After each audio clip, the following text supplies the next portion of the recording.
the millionaire abandoned his wife on a remote farm. 24 years later, he was paralyzed when he saw her with a young man identical to him in the lounge of a 5-star hotel. He approached, and the amber glow of the Royal Palace Hotel's crystal chandelier cast dancing shadows across Lucas Callahan's weathered face as he nursed his third whiskey of the evening. At 52, he'd grown accustomed to these solitary nights in Chicago's most exclusive establishments, places where conversation flowed like expensive wine, and nobody asked uncomfortable questions about why America's coffee empire heir preferred drinking alone. The leather armchair creaked beneath him as he shifted, his gray eyes scanning the elegant lounge with practiced disinterest.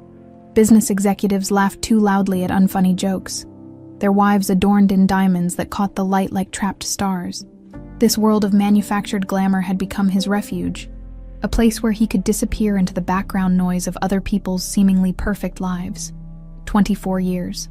That's how long it had been since he'd felt anything resembling genuine emotion. 24 years since he'd made the most cowardly decision of his life and watched his world crumble into dust and regret. The Callahan name opened every door in America, but it couldn't unlock the prison of guilt he'd built around his heart. "Another whiskey, Mr. Callahan." The server's voice barely registered as Lucas nodded absently, his attention drifting toward the hotel's main entrance where a small commotion had begun to stir. A woman had entered, not just any woman, but someone who commanded attention without trying. She moved with the confident grace of someone who'd fought battles and emerged stronger, her auburn hair catching the light as she surveyed the room with intelligent eyes. Something about her profile made Lucas's chest tighten with a familiar ache he'd spent decades trying to forget. Then she turned. The whiskey glass slipped from Lucas's fingers, shattering against the marble floor in a symphony of broken crystal that seemed to echo through his very soul. Those eyes, green as spring meadows with flecks of gold that sparkled when she was passionate about something, belonged to a ghost he'd carried in his heart for over 2 decades. Sarah Miller. But this wasn't the young professor he remembered, the idealistic woman who'd believed they could change the world one sustainable farm at a time. This Sarah radiated power and success, dressed in an elegant navy suit that whispered expensive confidence. Her face had gained character lines that spoke of struggles overcome and victories hard won. But those eyes were exactly as he remembered them. His heart hammered against his ribs like a caged bird, desperate for freedom. As his gaze shifted to the young man beside her, the world seemed to tilt on its axis as Lucas took in features that were hauntingly familiar. The same strong jawline, the same penetrating stare, even the same stubborn cowlick that had driven Lucas crazy when he was that age. The young man was tall and lean, probably in his mid-20s, with dark hair and an intelligence behind his eyes that reminded Lucas painfully of his own reflection from decades past. When the stranger turned slightly, Lucas caught sight of a small birthmark on his neck, the exact same crescent-shaped mark Lucas had inherited from his grandfather. "Jesus Christ," Lucas whispered, his voice barely audible above the lounge's ambient chatter. "Benjamin." It had to be Benjamin. The realization hit him like a physical blow, stealing the breath from his lungs and leaving him dizzy with a mixture of wonder and devastating loss. His son, the child he'd never met, never held, never taught to throw a baseball or tie his shoes, was standing 30 feet away, a living reminder of everything Lucas had destroyed through his weakness and cowardice. Sarah must have sensed his stare because she looked in his direction, and for a moment that lasted an eternity, their eyes locked across the crowded room. Lucas watched as recognition flickered across her features, followed by a flash of pain so raw it made his chest ache. Her composure never wavered, but he caught the slight tremor in her hands before she clasped them together. Benjamin noticed his mother's sudden tension and followed her gaze. When their eyes met, Lucas felt like he was looking into a mirror that reflected not just his physical features, but the wariness of someone who'd grown up with questions that had no satisfactory answers. Lucas rose from his chair on unsteady legs, his expensive Italian shoes crunching over broken glass as he moved toward them. Each step felt like walking through quicksand, his heart pounding so loudly he was certain everyone in the hotel could hear it. The elegant crowd seemed to part around him, their conversations fading into meaningless background noise. Sarah, her name escaped his lips like a prayer when he finally reached them, his voice rougher than he'd intended. Lucas Callahan. Her tone was controlled, professional, but he caught the slight quiver that betrayed the emotion she was fighting to contain. "I thought I might never see you again."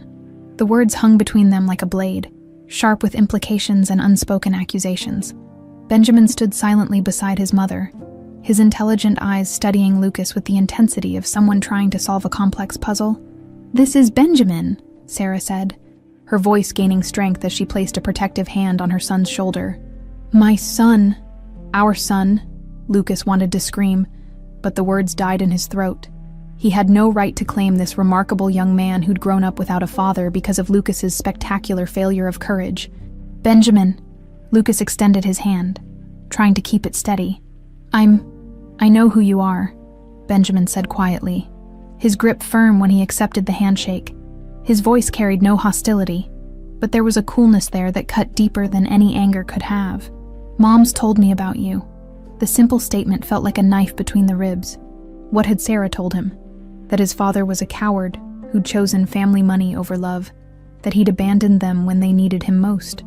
All of it would be true, even if it wasn't the whole truth. Lucas started, then stopped, realizing he had no idea what to say. How do you apologize for 24 years of absence? How do you explain the unexplainable to a son who'd grown up believing his father simply didn't want him? "We should probably sit down," Sarah said, her practiced eye noting the attention their reunion was beginning to attract. "We have some things to discuss." As they moved toward a private corner of the lounge, Lucas couldn't help but marvel at how Sarah had transformed. The uncertain young woman who'd needed his protection had become someone who commanded respect through sheer force of presence. She moved through the world like someone who'd learned to rely on no one but herself, and the realization of what his abandonment had forced her to become filled him with shame so profound, it was almost unbearable. Benjamin walked beside them with easy confidence, occasionally nodding to other guests who seemed to recognize him. This wasn't just any random hotel visit. They belonged here, in this world of power and influence that Lucas had always taken for granted. "You're here on business," Lucas said as they settled into plush chairs around a small table. The observation coming out more like a question. "The Sustainable Agriculture Summit," Sarah replied smoothly. "Benjamin and I are presenting to potential international investors tomorrow morning." The implications hit Lucas like a freight train. Sarah wasn't here by coincidence. She was here as competition. The woman he'd abandoned had built something significant enough to threaten the very empire he'd inherited. "Esperanza Verde," Benjamin added with unmistakable pride. "Mom's company is revolutionizing how America approaches sustainable farming." Lucas felt the floor shift beneath him as pieces of a puzzle he'd never known existed began falling into place. The life he'd thought was destroyed had actually been rebuilt, stronger and more purposeful than before, and he'd missed all of it. The silence stretched between them like a chasm filled with 24 years of unspoken words. Lucas stared at his hands, weathered now with age and regret. Remembering when they'd been young and strong enough to build dreams, Sarah's fingers traced the rim of her wineglass with practiced composure, but he could see the slight tremor that betrayed her carefully maintained control. "Tell me about Esperanza Verde," Lucas said finally, his voice hoarse with emotion he was struggling to contain. Sarah's smile was small but genuine, the first real warmth he'd seen from her since their eyes met across the lounge. "It started with necessity," she said. "When you have a baby on the way and nowhere to go, you learn to make something from nothing pretty quickly." The words hit him like physical blows, each one a reminder of his colossal failure. Lucas closed his eyes, and suddenly he was 28 again, standing in the Chapel of Broken Heart Ranch with Sarah's hand in his, promising to love and protect her forever. The memory was so vivid he could almost smell the wildflowers she'd woven into her hair, and hear the way she'd laughed when he'd fumbled with her grandmother's ring. 6 months, that's all they'd had. 6 perfect months when the world had made sense, and the future had stretched before them like an endless summer day. "I never meant for any of this to happen," Lucas whispered, opening his eyes to find Benjamin watching him with an expression that was unreadable, but somehow reminded him painfully of his own father's disapproving stare. "But it did happen," Benjamin said quietly. "And Mom built something incredible out of the wreckage you left behind." Lucas flinched at the quiet accusation, but he couldn't argue with it. The truth was sitting right in front of him. A son he'd never known, and a woman who'd transformed abandonment into triumph. Sarah reached across the table and touched Benjamin's hand gently. "That's enough," she said softly, and Lucas caught a glimpse of the fierce protectiveness that had probably carried her through the darkest moments. She'd learned to be both mother and father, provider and protector, all because he'd been too weak to stand up to his own mother's manipulations. The memory of that final day crashed over him like a tsunami. Margaret Callahan had been waiting for him when he'd returned from the chapel, her face a mask of cold fury that had frozen his blood. She'd known about the secret marriage somehow, had probably been having him followed for months without his knowledge. "You married that gold-digging little professor," Margaret had hissed, her voice dripping with the kind of venom that could poison wells. "Do you have any idea what you've done to this family? To everything we've built?" Lucas had tried to stand his ground, tried to explain that Sarah wasn't what Margaret thought, but his mother had been prepared for war. She'd pulled out photographs. Sarah talking to reporters, Sarah meeting with environmental groups that had criticized Callahan Enterprises, Sarah's academic papers that had questioned traditional farming methods. "She's using you to destroy us from the inside," Margaret had continued, each word calculated to hit where it would hurt most. "And now she's trapped you with a pregnancy. How convenient." When Lucas had protested that Sarah loved him, that the baby was wanted and planned, Margaret had played her trump card with the precision of a master manipulator. "Choose," she'd said simply. "Them or us. But know this, if you choose her, I'll make sure every farm worker family on this property loses their jobs. I'll destroy her reputation in every agricultural journal in the country, and then I'll take my own life, because I won't live to see everything your grandfather built turned to ash by some nobody from Nebraska." The threat had been delivered with such calm certainty that Lucas had known she meant every word. Margaret Callahan didn't make idle threats. She made promises, and she always kept them. So he'd made the choice that had haunted him every day since. He'd told Sarah he needed to handle family matters before they could go public with their marriage. He'd promised her 2 weeks, maybe 3 at most, and then they'd announce everything together. He'd kissed her goodbye at the remote farm, where they'd planned to wait out his mother's inevitable fury, his hands on her rounded belly where their child grew safe and loved. "I'll be back before you know it," he'd whispered against her hair. "Nothing will keep me from you and our baby. I promise." It was the last promise he'd ever made to anyone that mattered. "What happened after I left?" Lucas asked now, the question scraping his throat raw. Sarah was quiet for a long moment, her green eyes distant with memory. "I waited," she said simply. "For 3 weeks. I waited. I told myself you were probably dealing with lawyers, making sure Margaret couldn't challenge our marriage or try to take the baby somehow." Benjamin leaned forward slightly, and Lucas realized this was probably a story his son had heard many times growing up. The fairy tale that had turned into a nightmare, the father who'd simply vanished. "The phone at the farm wasn't working," Sarah continued, her voice steady but soft. "Later I figured out someone had cut the lines. I couldn't drive because you'd taken the truck, and the nearest neighbor was 15 miles away, so I walked." The image of Sarah, 6 months pregnant and alone, walking 15 miles on dusty country roads made Lucas feel physically sick. "Jesus, Sarah. I made it to town and tried calling the main house," she said, cutting him off. A woman answered. "Not your mother. Someone else. She told me you'd left for Europe on business and wouldn't be back for months. When I asked about messages, she said you'd left strict instructions not to be contacted." Lucas felt the blood drain from his face. "That's not. I know that now," Sarah said with a sad smile. "But I was 24, pregnant, and scared out of my mind. When someone tells you the man you love has abandoned you, and all the evidence seems to support it, what are you supposed to think?" Benjamin's jaw was tight with controlled anger, and Lucas could see his son struggling with emotions that had probably been building his entire life. "Mom tried calling for 3 years," Benjamin said. "Letters, phone calls, even hired a lawyer once to try to reach you. Every single attempt was blocked." "Blocked how?" Lucas asked, though he was beginning to suspect he already knew the answer. "Security guards who said you didn't want contact," Sarah replied. "Secretaries who claimed you'd moved on with your life. There was even a woman who called herself your fiancé and told me to stop embarrassing myself." The pieces of Margaret's elaborate deception were starting to fall into place, and each revelation made Lucas feel sicker. His mother hadn't just separated them. She'd orchestrated a campaign of psychological warfare designed to convince Sarah that Lucas had chosen his inheritance over his family. "I eventually got the message," Sarah said with bitter humor. Lucas Callahan had decided a pregnant professor wasn't worth giving up his empire for.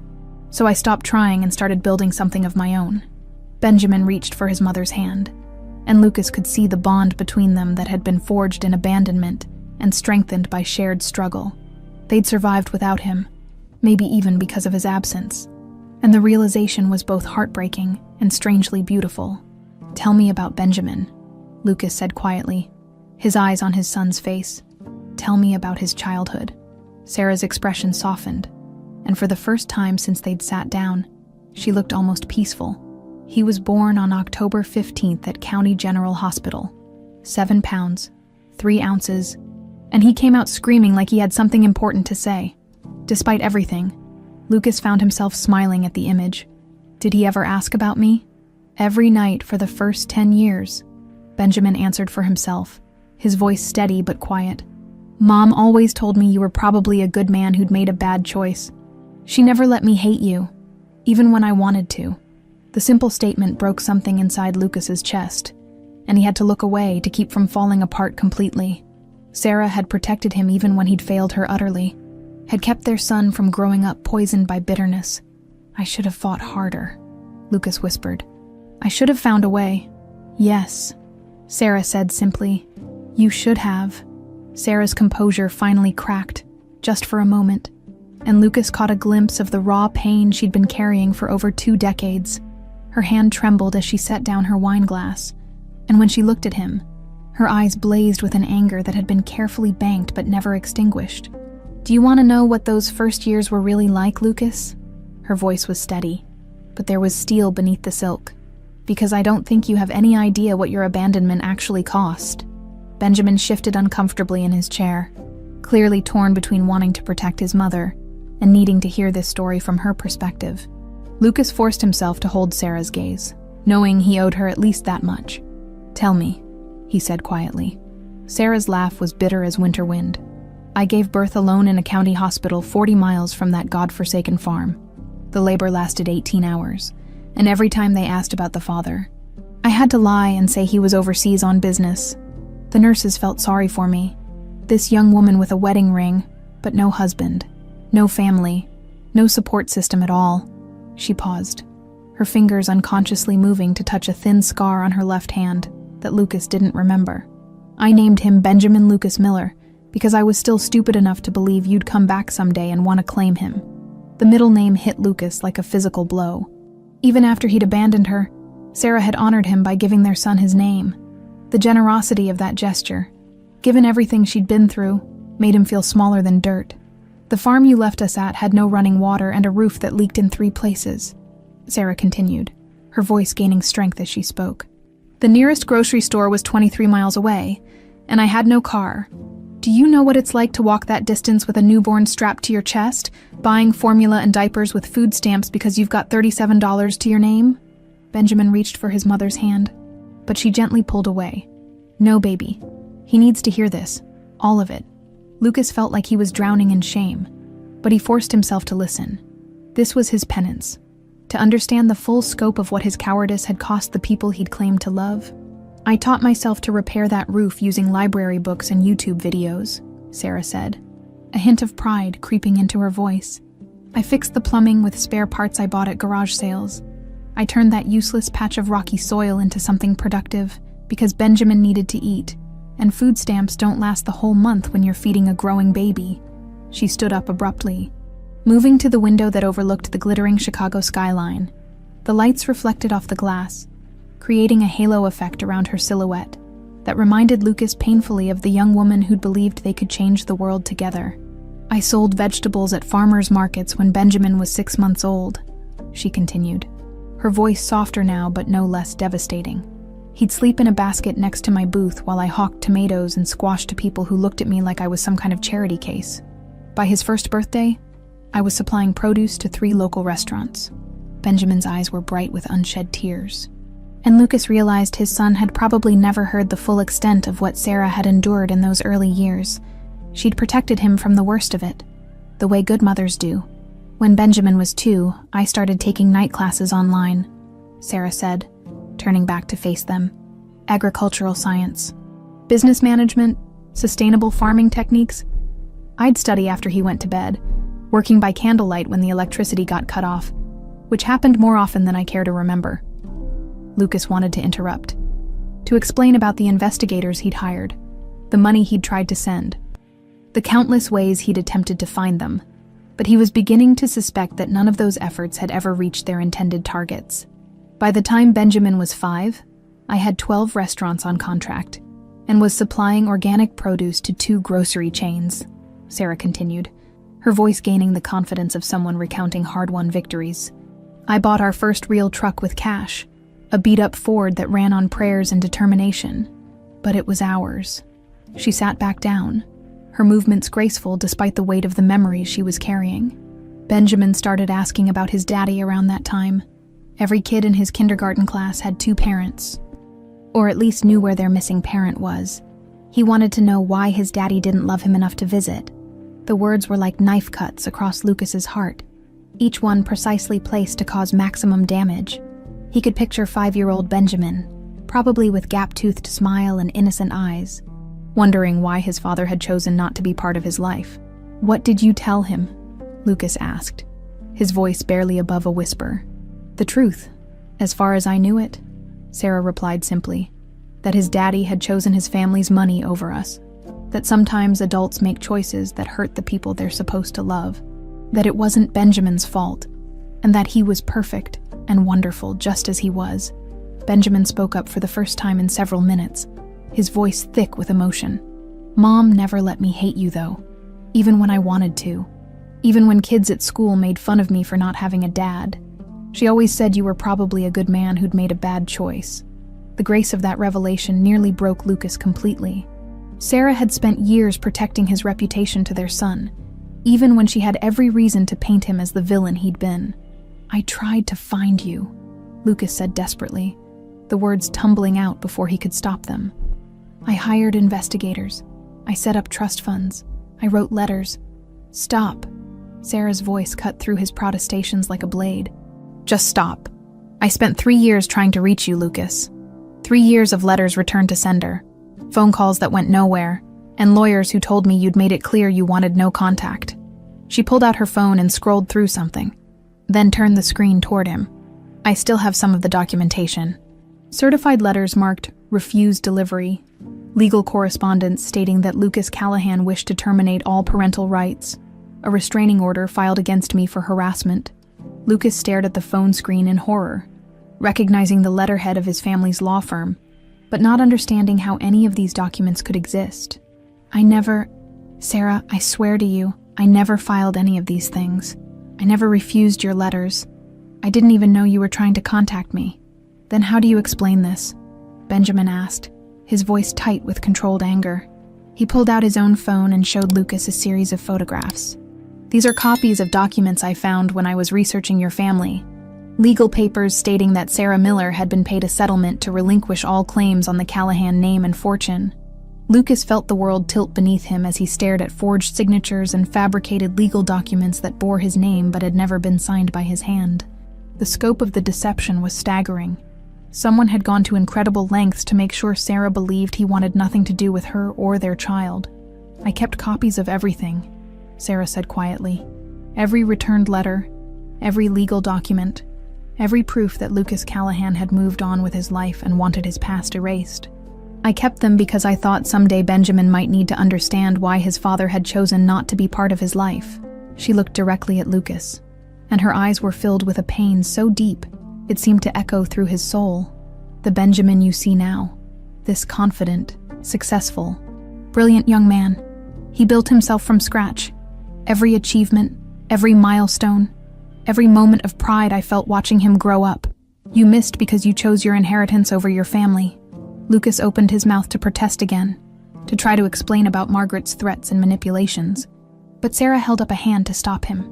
"I don't want your excuses, Lucas, not anymore.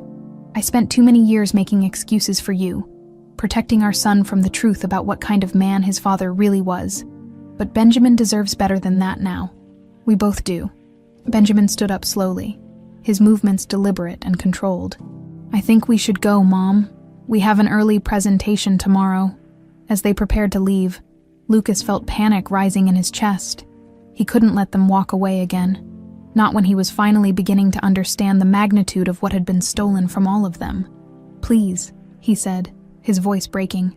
Just give me a chance to prove that I never stopped trying to find you, that I never stopped loving you. Sarah paused at the edge of their table, her expression unreadable. 24 years, Lucas. 24 years of believing I wasn't worth fighting for. That's not the kind of hurt that heals with explanations. Wait. The word escaped Lucas's lips with such raw desperation that both Sarah and Benjamin froze mid-step. Please, just give me 5 minutes. 5 minutes to prove that everything you think you know about my choices is wrong. Sarah's hand was already on her purse strap, her body language screaming that she was done with this conversation, but something in Lucas's voice, perhaps the same broken quality that had made her fall in love with him 24 years ago, made her pause. What could you possibly say that would change anything? She asked, but she didn't move toward the exit. Lucas ran his hands through his hair, a gesture Benjamin unconsciously mirrored, and Sarah felt her heart clench at the similarity. You said I never tried to contact you, that I chose my inheritance over my family. But Sarah, I need you to know, I wrote to you every single week for the first 5 years. We've been through this, Benjamin said, his patience clearly wearing thin. Mom never received any letters, because someone made sure you wouldn't, Lucas said, his voice gaining strength as he spoke. But before I can prove that, I need to prove something else first. I need to prove that I knew you, Sarah. Really knew you. Not the way someone would know a business acquaintance or a brief fling, but the way a man knows the woman he planned to spend his life with. Sarah's eyes narrowed slightly, but Lucas caught the flicker of curiosity there. What are you talking about? Lucas closed his eyes, reaching back through 24 years of guilt and pain to touch memories he'd kept locked away because they hurt too much to examine. When he opened them again, his gaze was focused entirely on Sarah's face. You have a birthmark, he said quietly. Right here. He gestured to his own left shoulder. Shaped like a crescent moon. You were always self-conscious about it. Said it looked like God had taken a bite out of you. But I used to kiss it and tell you it was where the moon had touched you when you were born, marking you as something magical. Sarah's breath caught, her hand unconsciously moving to cover the spot he'd described. It wasn't visible in her conservative business suit, but Lucas's accuracy made her pale slightly. Lucky guess, Benjamin said, but his voice lacked conviction. When you're concentrating on something, really focused, you hum, Lucas continued, his voice growing softer. Old country songs your grandmother used to sing. Blue Bayou was your favorite, but you'd never admit it because you thought it made you sound unsophisticated. You'd hum it when you were working in the garden, or when you were grading papers late at night. Sarah's composure was starting to crack, tiny fissures appearing in the armor she'd built around her heart. Stop, she whispered, but Lucas couldn't stop now, not when he could see doubt beginning to creep into her eyes. Your eyes change color when you're emotional. They're green most of the time, but when you're angry, they get darker, at almost emerald. And when you're happy, really, truly happy, they get these gold flecks that light up like stars. Tears were starting to gather in Sarah's eyes, and Benjamin looked back and forth between his parents with growing confusion. Mom, when you laugh, really laugh, you snort a little, Lucas said, a ghost of a smile touching his lips. You hate it. Always cover your mouth when it happens. But it was one of my favorite sounds in the world, because it meant you were completely, unself-consciously happy. That's enough, Sarah said, but her voice was shaking now. You talk to plants, Lucas pressed on, desperate to break through the wall she'd built. Not just casual conversation, but real talks. You named the tomato plants in our garden. There was Big Bertha and Tiny Tim, and that stubborn one in the corner you called Frank because it reminded you of your uncle who never did what he was supposed to. A sob escaped Sarah's throat, and she pressed her hand to her mouth. Benjamin immediately moved to her side, his arm around her shoulders in a gesture that spoke of years of being her protector. How could you know all that and still abandon us? Sarah asked, her voice muffled by her hand. Because I didn't abandon you, Lucas said, his own voice breaking. "I was kept from you. Every letter I wrote, every attempt I made to contact you, every private investigator I hired, someone made sure none of it reached you." Benjamin's expression was shifting from anger to confusion. "What investigators?" Lucas pulled out his phone with trembling fingers, scrolling through contacts until he found what he was looking for. "Peterson Investigative Services. I hired them in 1999, 6 months after I was finally allowed to leave the family property. They've been on retainer for 24 years. Benjamin, 24 years of quarterly reports that all said the same thing. Sarah Miller could not be located." He showed them the phone number. "The email chain. The invoices that stretched back decades. Tom Peterson's been trying to find you since Benjamin was 6 months old. Every lead went nowhere. Every address turned out to be false. Every sighting turned out to be a dead end." Sarah stared at the phone screen, her face white. "That's impossible. We weren't hiding. We've been at the same farm for 20 years. Our business is public record. Benjamin's been in school. Unless someone was actively working to make sure you couldn't be found," Lucas said quietly. "Someone with enough money and influence to redirect investigators, intercept mail, and create false documentation." Benjamin was quiet for a long moment, his sharp mind clearly working through the implications. "Your mother," he said finally. Lucas nodded grimly. "Margaret Callahan doesn't make idle threats, and she doesn't accept defeat. When I chose to marry you, Sarah, I declared war on everything she thought our family stood for. She wouldn't have just separated us. She would have made sure it stayed that way." "But why?" Sarah asked, sinking back into her chair. "What could she possibly gain from keeping you from your own child?" "Control," Lucas said simply. "Margaret's entire life has been about controlling the Callahan legacy. A daughter-in-law she couldn't manipulate, and a grandson she couldn't mold would have been threats to everything she'd built. By keeping us apart, she kept me isolated and dependent on her version of reality." He sat down across from them again, his hands clasped tightly to keep them from shaking. "For the first year after I left you at the farm, I was essentially a prisoner. Margaret had me under constant medical supervision, said I was having a nervous breakdown. The doctors she hired kept me sedated most of the time, told me I was suffering from delusions and that trying to contact you would only make my condition worse." Sarah's eyes widened in horror. "Lucas, when I finally got clear-headed enough to escape, I hired Peterson immediately, but every lead he followed turned up nothing. According to his reports, Sarah Miller had vanished without a trace after leaving the farm. No forwarding address, no employment records, no medical records for the baby. It was like you'd never existed." Benjamin leaned forward, his expression intense. "What about the legal documents? The restraining orders, the settlement papers?" "Forgeries," Lucas said with certainty. "I never signed any of those documents, never authorized any payments, never filed any legal actions against your mother. But Margaret has a team of lawyers who could make the Pope look like a criminal if she paid them enough." The weight of the revelation settled over them like a heavy blanket. Sarah was crying openly now, 24 years of anger and hurt beginning to crack under the weight of a truth she was only starting to understand. "The letters," she whispered. "You said you wrote letters." Lucas nodded. "Every week for 5 years. One to you, one to Benjamin. Every birthday, every Christmas, every milestone I thought I was missing. I kept copies of all of them, thinking someday I'd be able to give them to you when Peterson finally found you." "Where are they?" Benjamin asked, his voice barely audible. "At home, in my safe," Lucas said. 5 years worth of letters to a wife and son I thought had disappeared from my life forever." Sarah looked up at him, her eyes red but clearer than they'd been all evening. "Show us," she said simply. "What?" "The letters, the investigator reports. All of it. If you're telling the truth, if Margaret really did orchestrate all this, then I need to see proof. We both do." Lucas felt hope flutter in his chest for the first time in decades. "They're at the estate in Westchester. It's about 2 hours from here." Benjamin looked at his mother, some silent communication passing between them.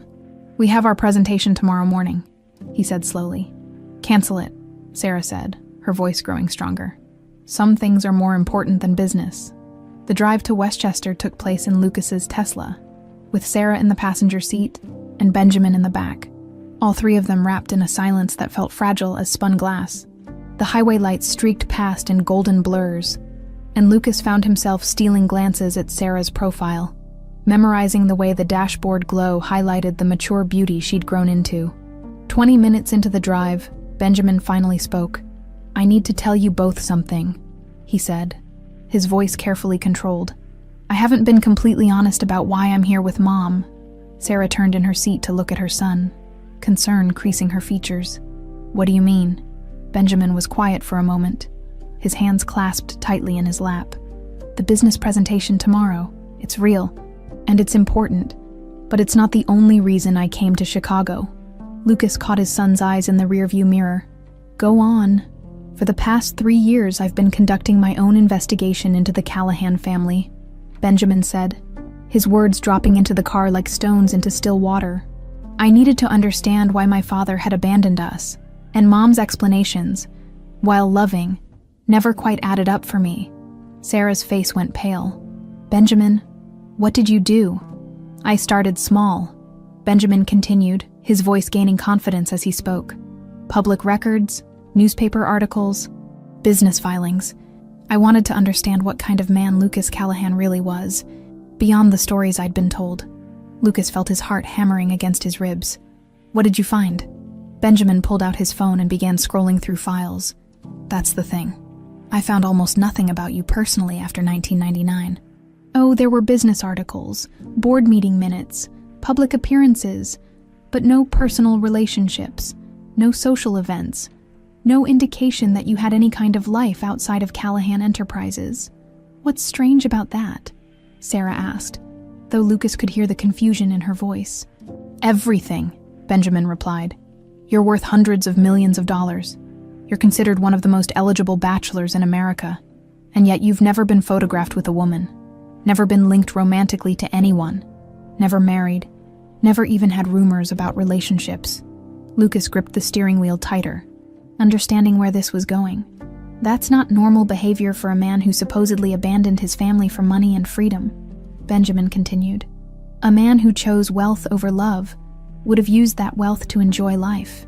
You didn't. You lived like a monk, and that didn't make sense to me." Sarah was staring at her son with a mixture of pride and horror. "You investigated your own father." "I investigated the man who abandoned us," Benjamin corrected gently.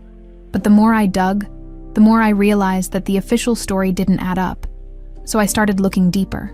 The GPS announced they were 10 minutes from their destination, but Lucas barely heard it. "How deep?" Benjamin's smile was grim. "Deep enough to get myself in trouble. About 6 months ago, I managed to get hired by a catering company that services high-end events in the Hamptons. I've been working private parties and charity galas, anything that would get me close to people who know the Callahan family personally." "Jesus." "Benjamin," Sarah whispered. "It worked," Benjamin said simply. "I've overheard conversations, picked up gossip, observed family dynamics, and what I discovered is that Margaret Callahan is not just your typical controlling mother-in-law. She's something much more dangerous." Lucas felt ice forming in his veins. "What do you mean?" Benjamin was quiet for a moment, organizing his thoughts. 3 weeks ago, I was working a charity auction at the Hamptons estate. Margaret was there, of course, holding court like some kind of queen. But late in the evening, when most of the guests had gone home, I overheard her talking to someone on the phone." He paused, and Lucas could see him struggling with how much to reveal. "She was talking about you, Dad. Specifically, she was talking about managing your latest attempt to contact that woman and her bastard son." The car swerved slightly as Lucas's hands jerked on the wheel. "What?" "She was giving instructions to someone. A lawyer, I think, about intercepting communications and maintaining what she called the firewall. She mentioned Peterson Investigative Services by name, said they were getting too close and needed to be redirected again." Sarah's hand flew to her mouth. "Oh my God. There's more," Benjamin said grimly. "I heard her mention something about a storage room in the estate's basement.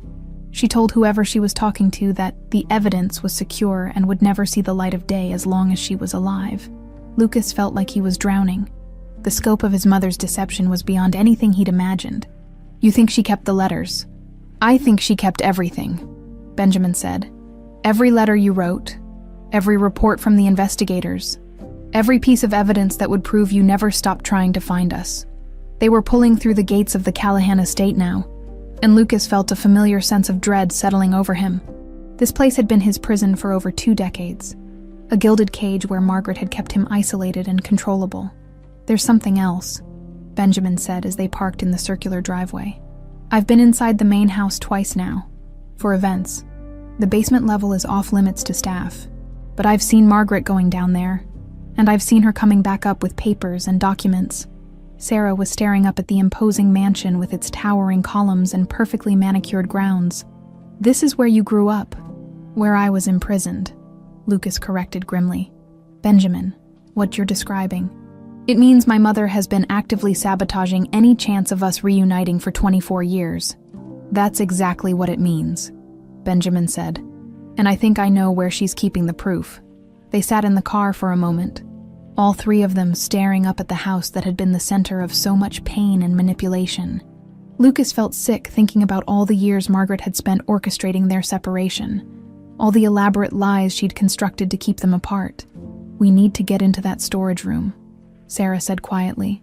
Lucas turned to look at her. "Sarah, if we get caught, I don't care," she said fiercely. "If your mother has been playing puppet master with our lives for 24 years, then I want proof. I want evidence, and I want her to pay for what she's done to all of us." Benjamin leaned forward between the seats. "I've been studying the house layout during the events I've worked. I know how to get to the basement without triggering the main security system." "Absolutely not," Lucas said immediately. "If Margaret catches you down there, she's in Martha's Vineyard until tomorrow evening," Benjamin interrupted. "I checked her social media. She's at some charity luncheon and won't be back until late." Lucas felt torn between hope and terror. On one hand, the possibility of finally having proof of Margaret's manipulation was intoxicating. On the other hand, the thought of putting Benjamin in danger made him feel sick. "There's something you both need to understand," Lucas said slowly. "Margaret isn't just controlling. She's dangerous. If she's gone to these lengths to keep us apart, she won't hesitate to destroy anyone who threatens to expose her." Sarah reached over and took his hand, her fingers intertwining with his for the first time in 24 years. "Then we better make sure we find what we're looking for." Benjamin was already opening his car door. "The staff entrance is around back. The security cameras have blind spots I've memorized, and I know where Margaret keeps the backup keys." As they walked toward the house, Lucas felt like he was approaching his own execution, but for the first time in decades, he also felt something else.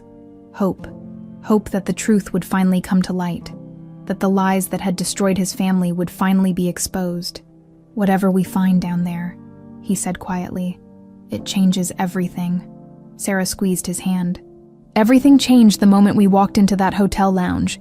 Now we're just going to prove it." The basement of the Callahan estate smelled like old money and older secrets.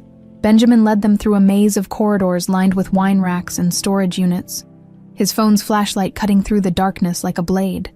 The silence was oppressive, broken only by the soft whisper of their footsteps on polished concrete. "It should be just ahead," Benjamin whispered, his voice barely audible in the cavernous space. "I saw Margaret disappear behind that door during the spring charity auction." Lucas felt sweat beading on his forehead despite the cool temperature. Being in his childhood home without Margaret's knowledge felt like a violation of some fundamental law of nature. For 24 years, he'd lived under her watchful eye, monitored and controlled at every turn. The idea that she'd been orchestrating an elaborate deception from these very rooms made his stomach churn. "Here," Benjamin said, stopping in front of a heavy wooden door that looked older than the rest of the basement. "It's locked, but I saw where she hides the key." He reached up to run his fingers along the top of the door frame, coming away with a small brass key that glinted in the phone light. "Rich people always think they're too clever for obvious hiding spots." Sarah was pressed close to Lucas's side, her breathing shallow with nervous tension. "Are you sure she's not coming back tonight?" "Positive," Benjamin said as he inserted the key. Her assistant posted her schedule on Instagram. "Margaret's at a dinner party in the vineyard until at least midnight, and then she has breakfast plans in the morning." The lock clicked open, with a sound that seemed to echo through Lucas's bones. Benjamin pushed the door open slowly, and they were greeted by the musty smell of old paper and hidden shame. "Jesus Christ," Sarah breathed. The room was larger than Lucas had expected, with floor-to-ceiling shelves lined with filing cabinets, document boxes, and manila folders organized with military precision. But what drew their attention immediately were the dozens of framed photographs covering one entire wall. Surveillance photos of Sarah and Benjamin taken over the years. Lucas approached the wall with trembling legs, his heart breaking as he took in image after image of the life he'd missed. Sarah pushing a toddler Benjamin on a swing. Benjamin's first day of school, gap-toothed and proud. Sarah at a farmer's market, her face animated as she talked to customers. Benjamin playing Little League baseball, his uniform grass-stained and his smile radiant. "She was watching us," Sarah said, her voice hollow with shock. "All these years she was watching us." Benjamin was examining the filing cabinets with the methodical precision of someone who'd learned to gather evidence carefully. "These are organized by year," he said, pulling open a drawer labeled 2000-2005. "Look at this. Inside were hundreds of documents, bank records, medical files, school enrollment papers, tax returns, every piece of Sarah and Benjamin's life, cataloged and filed away like evidence in a criminal case." Lucas opened another drawer and found what he'd been looking for. Manila folders thick with familiar handwriting. His own letters, hundreds of them, organized by date and recipient. Letters to Sarah filled with love and desperation. Letters to Benjamin chronicling missed milestones and expressing a father's helpless longing. "Here's the one I wrote for Benjamin's first birthday," Lucas said, his voice cracking as he pulled out a sealed envelope. "And this one for his first day of school, Christmas of 2001. Easter 2003. Sarah was reading over his shoulder, tears streaming down her face as she saw the evidence of Lucas's devotion laid out in black and white. Each letter was a window into his broken heart, a father's attempt to maintain connection with a son he'd never been allowed to meet. Benjamin had moved to another section and was pulling out audio equipment, old cassette recorders and digital devices. "Recording equipment," he said grimly. She was documenting everything. He pressed play on one of the devices, and Margaret's voice filled the room with chilling clarity. "Mrs. Patterson, this is Margaret Callahan. I need you to make another call to Sarah Miller." "Yes, the same script as before. You're calling on behalf of Lucas, and you need to tell her that he's moved on with his life and requests that she stop attempting contact. No, make sure you sound irritated, like she's been bothering him for months." Sarah's hand flew to her mouth. "That's the woman who called me in 2002, when I tried to reach you through your office. She said she was your secretary and that you were engaged to someone else." Another recording revealed even more damning evidence. "Tom, it's Margaret. Your latest report came back with too much accurate information about the Miller woman. I don't care what your investigators found. I need you to redirect them to the West Coast. Tell Lucas they're chasing a lead in California. The retainer check will reflect our appreciation for your discretion." Lucas sank into a chair as the full scope of his mother's manipulation became clear. "She was paying Peterson to lie to me. 24 years of false reports, dead-end leads, and fake hope." Benjamin was exploring another section when he let out a sharp gasp. "Dad, you need to see this." He was holding a thick folder labeled medical records. Lucas Callahan inside were psychiatric evaluations, medication schedules, and doctor's notes spanning several years after Sarah's abandonment. "She had you committed?" Sarah asked, reading over Benjamin's shoulder. "Not committed," Lucas said, his face pale as he recognized the documents. "But she convinced a team of psychiatrists that I was having a breakdown. Look at the medication schedule.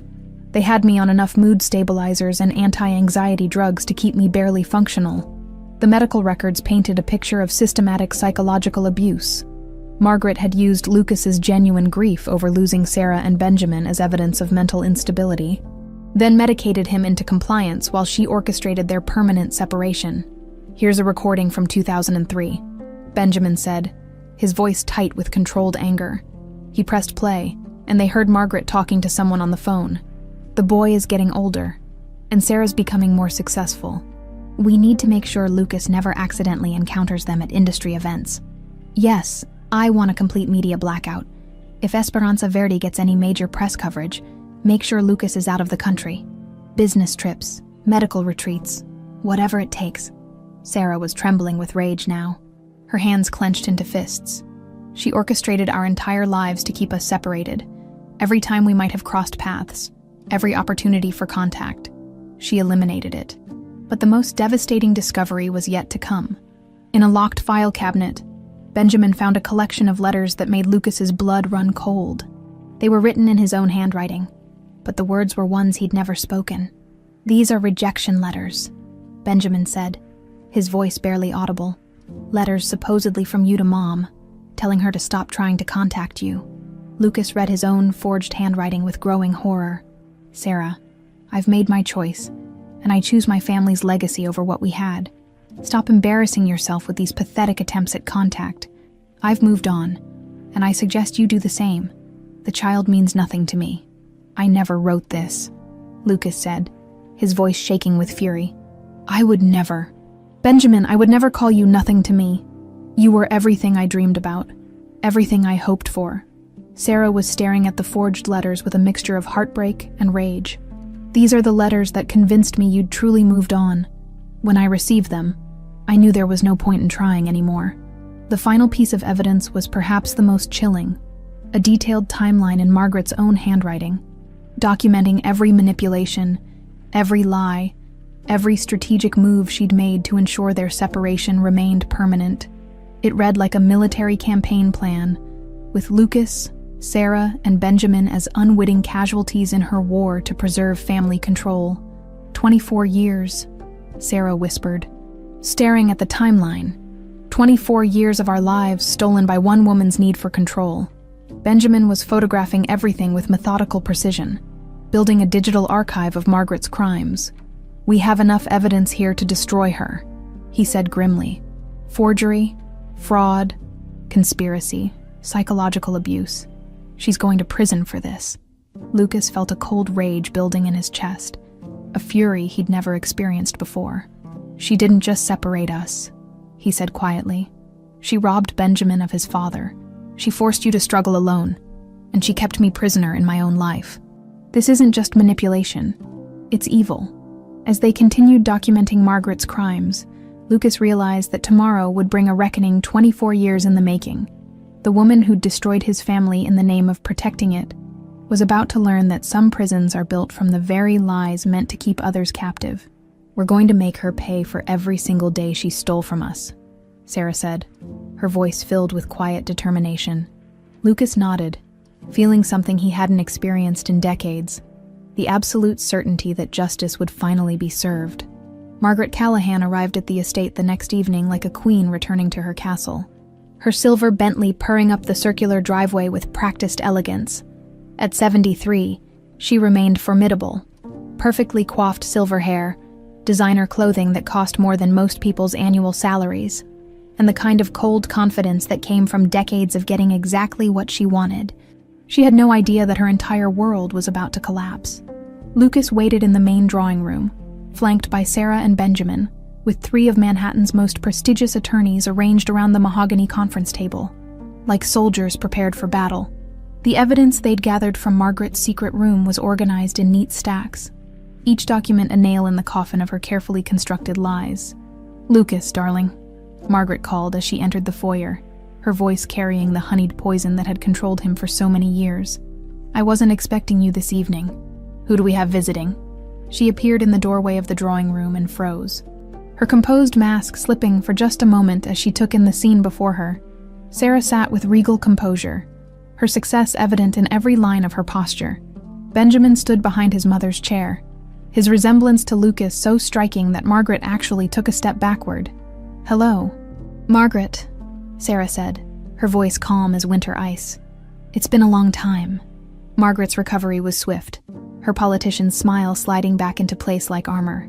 "Sarah Miller, how? Unexpected? And this must be your son." Her eyes flicked to Benjamin with calculated dismissal.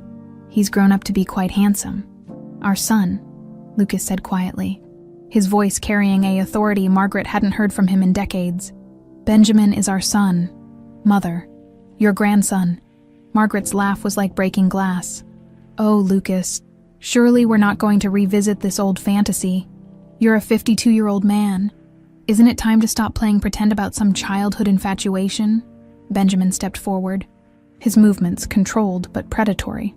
"We're not here to pretend about anything, Mrs. Callahan. We're here to discuss facts, evidence, and 24 years of systematic fraud. I beg your pardon." Margaret's voice sharpened, her maternal facade beginning to crack. Lucas stood up slowly, feeling stronger than he had in decades. "Sit down, Mother. You're going to want to be sitting for this." Margaret remained standing, her chin lifted in defiance.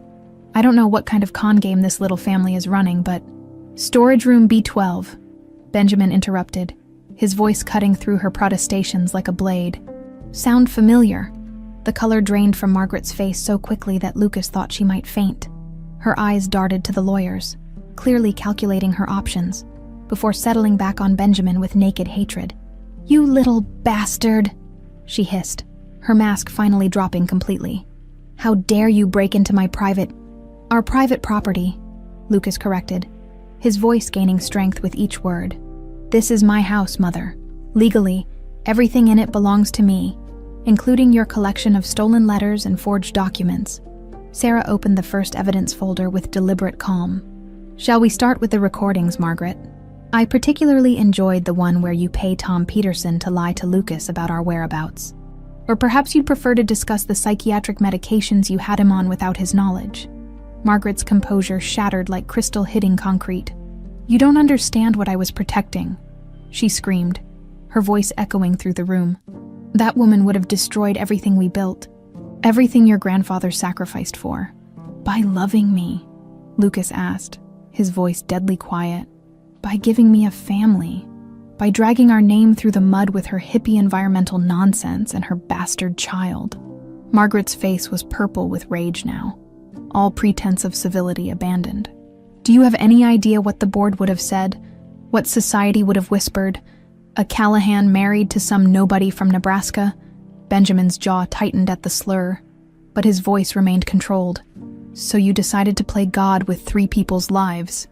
"I protected our legacy," Margaret shrieked. "I kept you from making the biggest mistake of your pathetic life, Lucas. Look at you now. Successful, respected, unburdened by the responsibilities of a family you were never mature enough to handle." Sarah stood up slowly, her movement drawing Margaret's attention like a magnet. "Unburdened?" she asked, her voice soft but lethal. "Is that what you call the broken man I met in that hotel? The man who spent 24 years believing he'd been abandoned by the people he loved most? He was weak," Margaret spat, "just like his father. If I hadn't stepped in, he would have thrown away everything for a pretty face and romantic nonsense." Lucas moved to stand beside Sarah, and for the first time in his adult life, he felt truly united with someone against his mother's manipulations. "You're right, Mother. I was weak enough to let you convince me that your threats were real, weak enough to believe that protecting others required sacrificing my own happiness." He gestured to the evidence spread across the table. "But this isn't protection. This is systematic psychological torture. You kept me drugged and isolated while you destroyed any chance of my family reuniting. You forged legal documents, bribed investigators, and violated federal mail laws." One of the attorneys cleared his throat. "Mrs. Callahan, I should inform you that based on the evidence presented here today, we'll be filing both criminal and civil charges. The statute of limitations doesn't apply to ongoing conspiracy, and your actions constitute multiple felonies." Margaret's eyes blazed with fury as she realized the trap closing around her. "You ungrateful little worm," she snarled at Lucas. "After everything I've done for you, everything I've sacrificed." "What you've done to me," Lucas corrected, "and what you sacrificed was my happiness, Sarah's peace of mind, and Benjamin's right to know his father, all to preserve your twisted idea of family honor." Margaret turned her venom on Benjamin, her voice dripping with malice. "And you think you've won something. You think exposing me makes you legitimate. You're still just the bastard child of a gold-digging whore who trapped my son with a pregnancy." The words hung in the air like poison gas, and Lucas felt something inside him snap completely. In 2 swift strides, he was standing directly in front of his mother, his voice dropping to a whisper that was more threatening than any shout. "If you ever speak about my wife and son that way again, I will personally ensure that your remaining years are spent in the most unpleasant federal prison I can arrange. Do you understand me?" For the first time in Lucas's memory, Margaret Callahan looked genuinely afraid. The son she'd controlled and manipulated for decades was finally standing up to her, and she could see in his eyes that her power over him was broken forever. "Sarah is the most remarkable woman I've ever known," Lucas continued, his voice gaining strength. "She built a successful company from nothing while raising our son alone. She created jobs for hundreds of families while advancing sustainable agriculture practices that will benefit future generations. She did all of this without the advantages you were born with, and she did it while protecting Benjamin from the bitterness she had every right to feel." He stepped closer, and Margaret actually backed away from him. "Benjamin is everything I dreamed he would be. Intelligent, principled, strong enough to seek the truth even when it was dangerous. He's accomplished more in his 24 years than you have in your entire privileged life." Sarah moved to stand beside Lucas, her hand finding his. "We're done with your games, Margaret. Done with your control. Done with your manipulation. Done with your poison." Benjamin joined them, creating a united front that Margaret had never faced before. "The evidence we've collected will be turned over to federal prosecutors tomorrow morning. Your assets will be frozen pending investigation, and your attorneys will advise you to prepare for a lengthy prison sentence." Margaret looked around the room wildly, searching for allies who weren't there, for escape routes that didn't exist. "You can't do this to me," she whispered. "I'm a Callahan. We don't go to prison." "No," Lucas said simply. "You're a criminal who happens to share my name, and criminals face consequences for their actions." As the attorneys began reading Margaret her rights and explaining the charges being filed against her, Lucas felt something he hadn't experienced in 24 years. Freedom.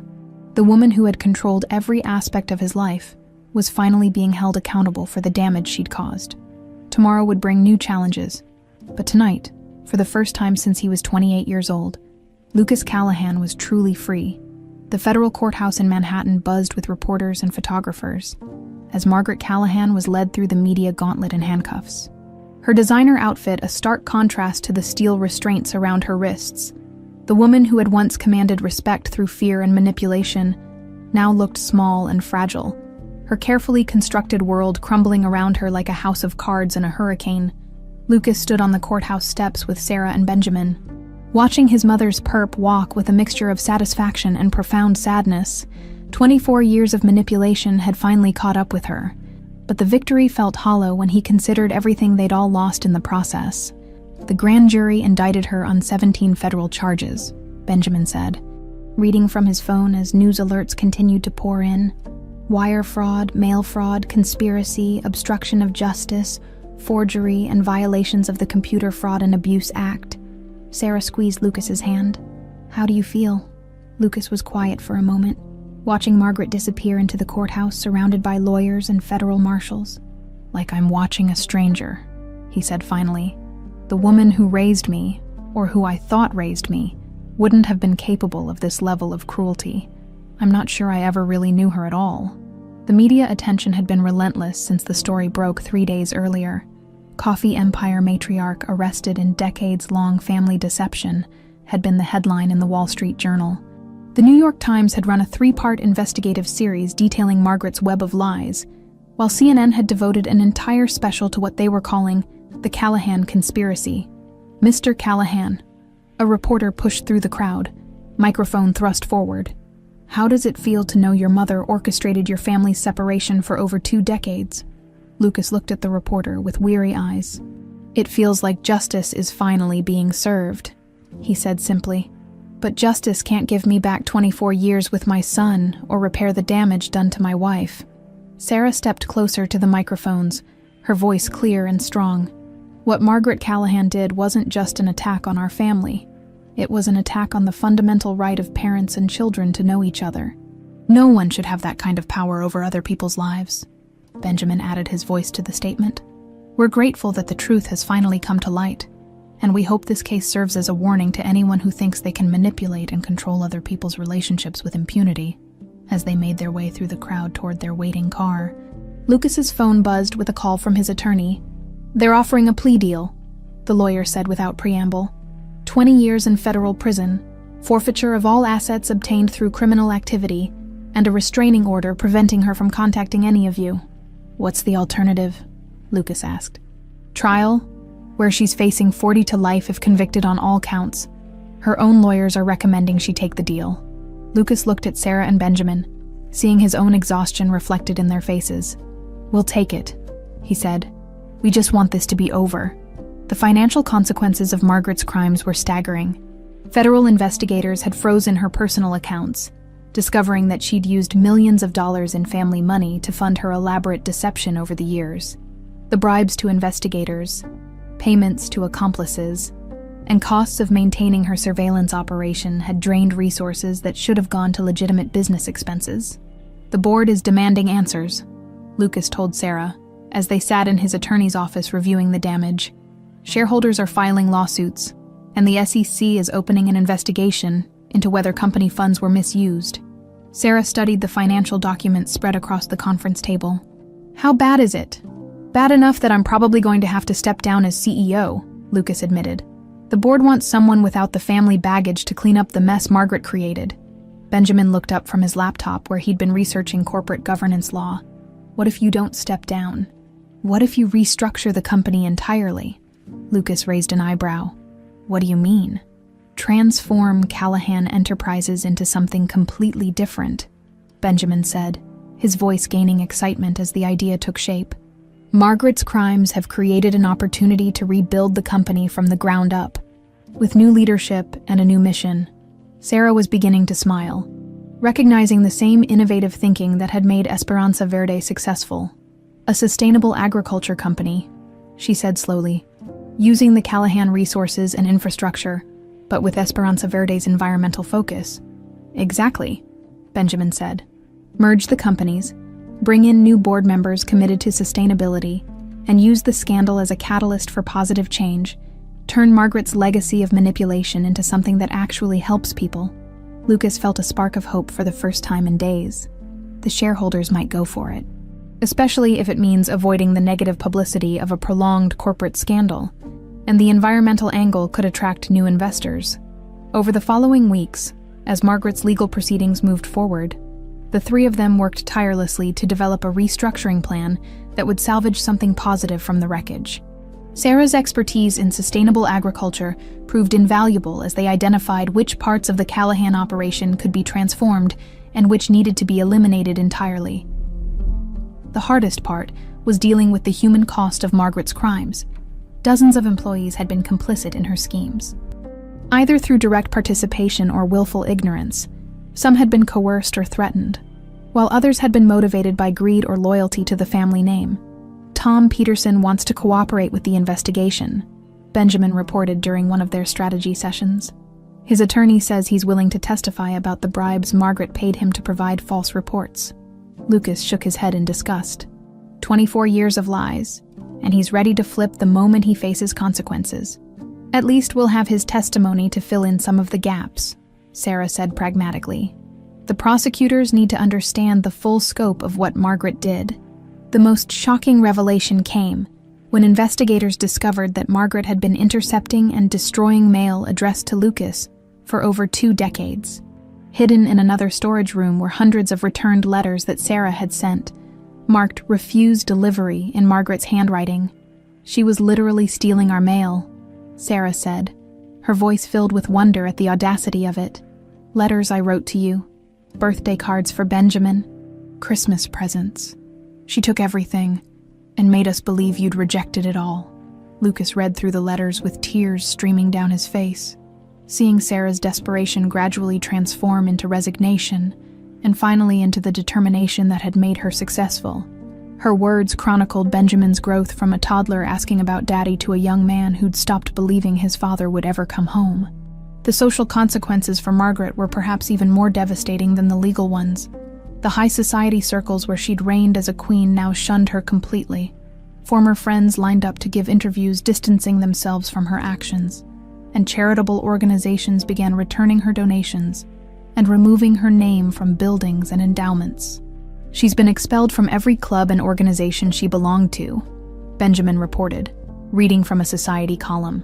"The Metropolitan Opera removed her name from their patron list, and the charity she chaired for 15 years issued a statement condemning her actions. Margaret's fall from grace was complete and public. Her reputation destroyed as thoroughly as she'd tried to destroy her son's happiness.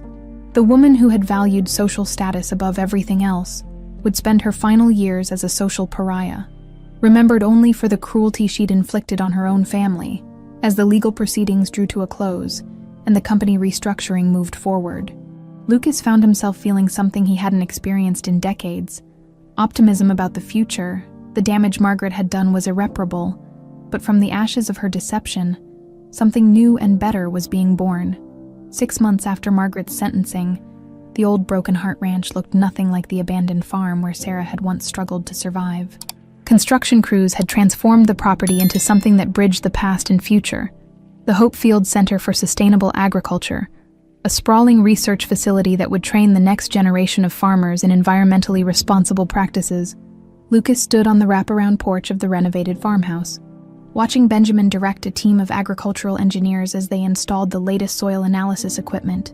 At 25, his son had grown into his role as CEO of the newly merged company, with a confidence that reminded Lucas of Sarah at her best. Principled but pragmatic, visionary but grounded in reality. The solar array should be operational by next week, Benjamin called out, his voice carrying across the field where workers were installing the massive panels that would make the center entirely energy self-sufficient. And the first class of students arrives in 2 months. Sarah emerged from the farmhouse carrying 2 cups of coffee, her hair pulled back in a ponytail and her clothes practical rather than corporate. At 50, she'd found a peace that Lucas had never seen in her during their brief time together as young people. The struggles that had once aged her prematurely had ultimately made her stronger, more beautiful in ways that transcended physical appearance. "Penny for your thoughts," she said, settling beside him on the porch swing they'd installed where Margaret's surveillance photos had once shown a broken fence. "I was thinking about time," Lucas said, accepting the coffee gratefully. "How much we lost, how much we've gained, how different everything could have been." Sarah was quiet for a moment, watching Benjamin explain something to one of the engineers with animated gestures. "I used to torture myself with those thoughts," she said finally. "All the what-ifs and might-have-beens. But I've realized something important. We can't change the past, but we can make sure the future is everything we want it to be." The transformation of Callahan Enterprises into Hopefield Agricultural Solutions had been more successful than anyone had dared to hope. The merger with Esperanza Verde had created the largest sustainable farming consultancy in North America, with contracts spanning from Canada to Mexico. More importantly, it had created jobs for hundreds of families and pioneered farming techniques that were being adopted across the globe. The board approved the expansion to South America, Lucas said, pulling out his phone to show Sarah the email from their chairman. "We'll have offices in 6 countries by the end of next year. Benjamin's dream of international impact is coming true," Sarah said with maternal pride. "He's got your business instincts and my environmental passion. That's a powerful combination." Lucas smiled, remembering the young man who'd confronted him in that Chicago hotel lobby. "He's everything I hoped he would be and more. Sometimes I watch him work and I see both of us in him, but mostly I see someone entirely his own person." The wedding planning had been an adventure in itself, after 25 years apart.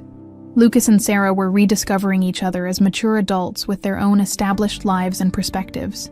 The young people who'd fallen in love on the original ranch had grown into different people, but the core connection between them had proven stronger than time or manipulation.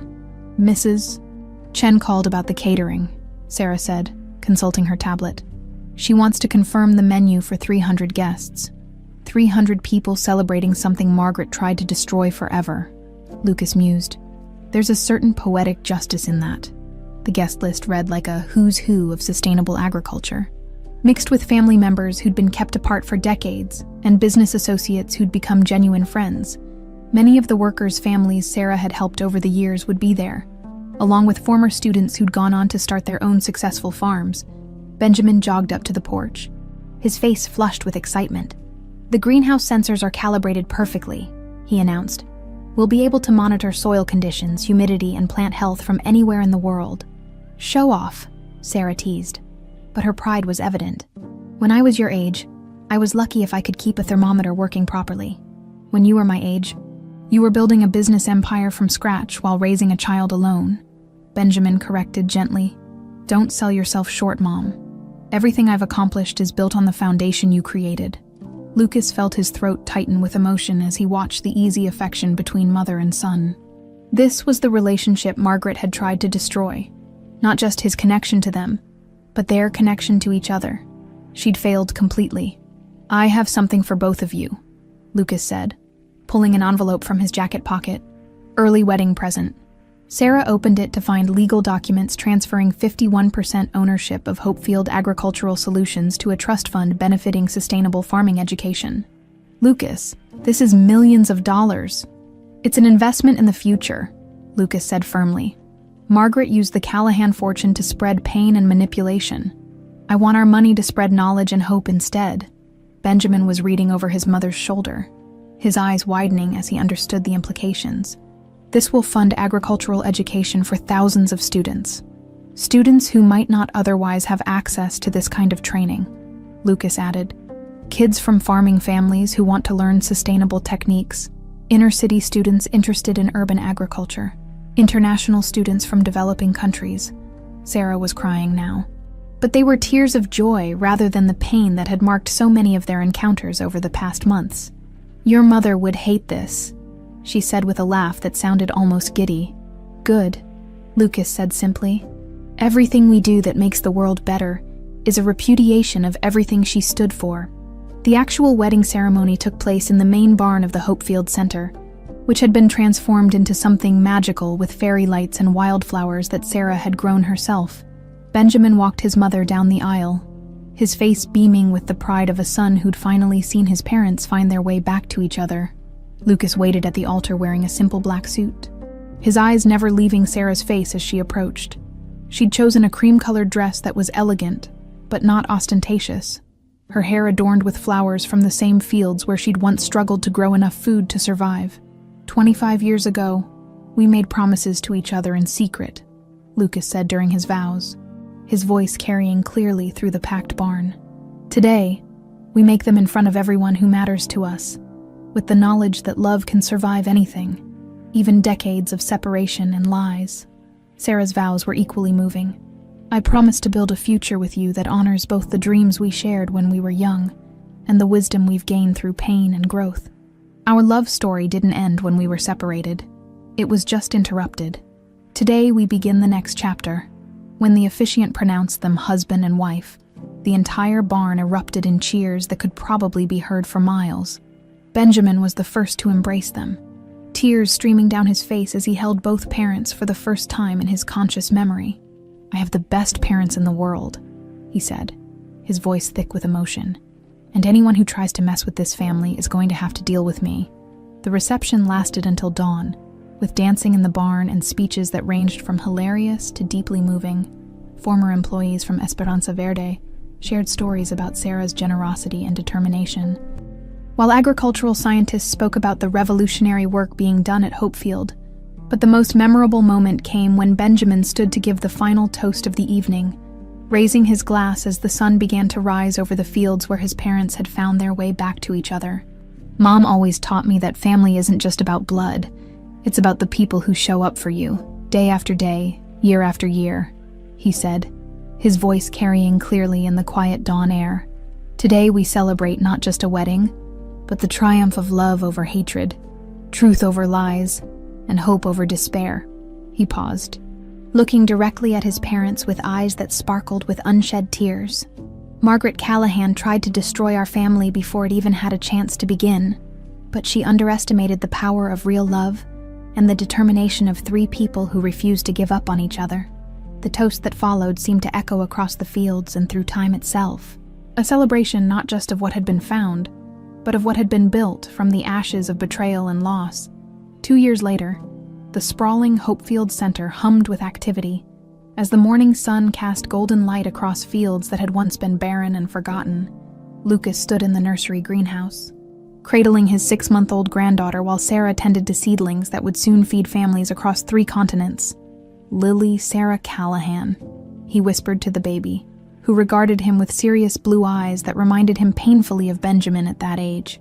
"Your great-grandmother tried to convince the world that our family name meant power and control, but you're going to grow up knowing it means something completely different." Lily gurgled and reached for his finger, her tiny hand wrapping around it with surprising strength. The simple gesture brought tears to Lucas's eyes as he thought about all the moments like this that Margaret's manipulation had stolen from him with Benjamin. "Forbes wants to do a follow-up cover story," Sarah said, looking up from her work. 2 years after the scandal, tracking how the company has evolved. Lucas shifted Lily to his shoulder, patting her back gently. "What do you think, ready to be famous again?" "I think we have a story worth telling," Sarah replied, wiping soil from her hands. "From Margaret's crimes to our reconstruction. It might inspire other families dealing with similar manipulation. The numbers certainly told an impressive story. Hopefield Agricultural Solutions had grown from the ashes of Margaret's scandal into a billion-dollar company that employed over 5,000 people worldwide. More importantly, their sustainable farming programs had helped small farmers increase crop yields by an average of 40% while reducing environmental impact. Benjamin appeared in the greenhouse doorway, his hair tousled from the morning's work in the research fields. At 26, he'd grown into his role as CEO with a confidence that commanded respect from investors, employees, and competitors alike. "The delegation from Kenya just arrived," he announced, his face bright with excitement. "They want to implement our soil restoration program across their entire agricultural sector." "That's incredible," Sarah said, her eyes lighting up.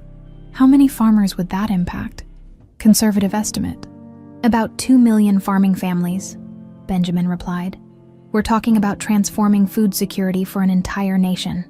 Lucas felt a familiar surge of pride watching his son discuss global agricultural policy, with the passion Sarah had once brought to their small, sustainable farming projects. Benjamin had inherited the best qualities of both parents, Sarah's environmental vision and Lucas's strategic thinking, but had added his own innovative approaches that were revolutionizing the industry. "The pilot program results from Guatemala came in yesterday," Benjamin continued, pulling up data on his tablet. Crop yields increased 67% in the first year, and farmers reported a 90% reduction in pest-related losses. "Your mother would be horrified," Lucas said, bouncing Lily gently. "Everything she tried to prevent, international expansion, environmental focus, helping small farmers, we're doing on a scale she never could have imagined." Sarah's expression grew thoughtful. "I still visit her, once a year, like clockwork." Benjamin looked surprised. "You never told me that." "Because I don't do it for you or your father," Sarah explained. "I do it for me, to remind myself that forgiveness isn't about excusing someone's actions, it's about refusing to let their poison continue affecting your life." Lucas understood. Margaret had been transferred to a minimum security federal prison in upstate New York after serving 18 months in maximum security. At 75, she was a shadow of her former imperious self, her health declining and her social connections severed completely. "What does she say when you visit?" Lucas asked. "Nothing meaningful," Sarah replied with a sad smile. "She still maintains that she was protecting the family legacy, still insists that you would have ruined your life by choosing us over the Callahan fortune. Even now, after everything we've accomplished, especially now, in her mind, our success only proves how dangerous we were to her version of family tradition. She can't comprehend that the family name might mean something better than what she made it represent." Lily began to fuss, and Sarah reached for her with the practiced ease of a grandmother who'd been waiting 26 years to spoil a grandchild. "Someone's hungry," she cooed, settling into the rocking chair Lucas had placed in the greenhouse specifically for these moments. As Sarah fed Lily, Benjamin spread his tablet across the work table, showing them architectural plans for the next phase of expansion. "The university partnership in Brazil is approved," he said. "We'll have our first South American training center operational by next spring." "How many students?" Lucas asked, studying the plans with the eye of someone who'd learned to balance idealism with practical limitations. "Initial capacity for 300, but designed to expand to 1,000 as the program grows," Benjamin replied. "We're partnering with local agricultural colleges to provide both theoretical education and hands-on training." Lucas nodded approvingly. This was the kind of sustainable growth that created lasting change rather than quick profits. Margaret had always focused on quarterly earnings and short-term gains, but her son and grandson were building something designed to benefit future generations. "There's something else," Benjamin said, his tone becoming more serious. "I've been thinking about the Forbes interview, and I want to suggest something that might be difficult." Sarah and Lucas exchanged glances. What kind of difficult? I think we should tell the whole story, Benjamin said quietly. Not just the business success and the agricultural impact, but the personal cost. The 24 years you lost, the struggles Mom went through, the damage Margaret's manipulation caused. Lucas felt his chest tighten. Benjamin, that's a lot of private pain to put in a national magazine. But it's also a story that might help other families, Benjamin insisted. Psychological manipulation, parental alienation, family members using money and power to control relationships. These things happen more often than people want to admit. Sarah was quiet for a long moment, her attention seemingly focused on Lily, but her mind clearly working through the implications. You want to turn our trauma into advocacy. I want to turn our survival into hope for other people, Benjamin corrected. How many families are dealing with similar manipulation right now? How many children grow up believing a parent abandoned them when the truth is more complicated? Lucas walked to the greenhouse window, looking out at fields where hundreds of students from around the world were learning techniques that would feed their communities for generations. This place had been built from the ashes of Margaret's cruelty, transformed from a symbol of abandonment into a beacon of hope. Your grandmother spent decades using the Callahan name to spread fear and control, he said finally. Maybe it's time we used it to spread healing instead.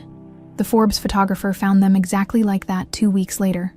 3 generations of Callahans working together in the greenhouse where they'd rebuilt their family from the ground up. Lucas held Lily while explaining soil composition to a group of international students. Sarah demonstrated proper seedling care to excited teenagers from urban farming programs, and Benjamin coordinated with researchers developing drought-resistant crops for climate-threatened regions. The resulting cover story, titled "The Family That Revolutionized American Agriculture," became one of the magazine's most shared articles ever. But more importantly, it generated hundreds of emails from families dealing with similar manipulation, and dozens of offers from other agricultural companies wanting to adopt Hopefield's sustainable practices. "We did it," Sarah said one evening, as they sat on the porch swing where they'd planned their reconstruction. Lily slept peacefully in her carrier, while Benjamin worked late in the research lab, his silhouette visible through the windows like a promise of continued innovation. "Did what?" Lucas asked, though he thought he knew what she meant. "Proved that love really can survive anything," Sarah replied, leaning against his shoulder. 24 years of separation, decades of lies, systematic manipulation designed to destroy us, and we're still here, still building something beautiful together. Lucas kissed the top of her head, breathing in the scent of wildflowers and hope that had become his definition of home. Margaret always said that sentiment was weakness, that practical considerations should override emotional attachments. And look where that philosophy got her, Sarah said with satisfaction. Alone in prison while we're surrounded by family and doing work that matters. As if on cue, Benjamin emerged from the lab, his face tired but triumphant. "The new drought-resistant strain tested successfully," he called out. "We might be able to help farmers in sub-Saharan Africa increase yields even during severe drought conditions." "That's our boy," Sarah murmured, watching their son secure the lab for the night. Saving the world one seedling at a time. Lucas thought about the letters he'd written during those lost years, all the milestones he'd tried to commemorate from a distance, all the love he'd poured into words that never reached their intended recipients. Now he was living the life he'd dreamed about in those letters. Surrounded by the family Margaret had tried to steal, and working on projects that would outlast them all. "Some prisons are made of gold and lies," he said quietly, remembering the phrase that had haunted him for so long.